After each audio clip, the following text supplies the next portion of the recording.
মোহাম্মদ সাইদ নূর, বাংলাদেশ খেলাফত মজলিস। তিনি বিধি অনুযায়ী সকল কাগজপত্রটি দাখিল করেছেন এবং ফর্ম যথাযথভাবে পূরণ করেছেন। আমরা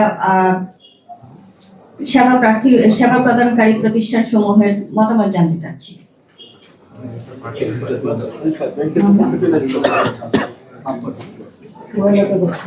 আপনারা কিছু বললে সিদ্ধান্তের আগে দ্রুত বলতে হবে, যে না থেকে। ধন্যবাদ। সেবা প্রদানকারী প্রতিষ্ঠান সমূহের কোনো অভিযোগ নেই এবং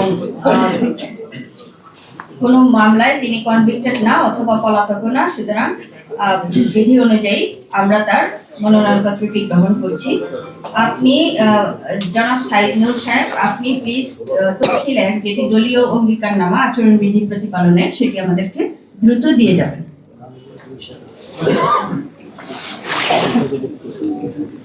মুআজ্জাম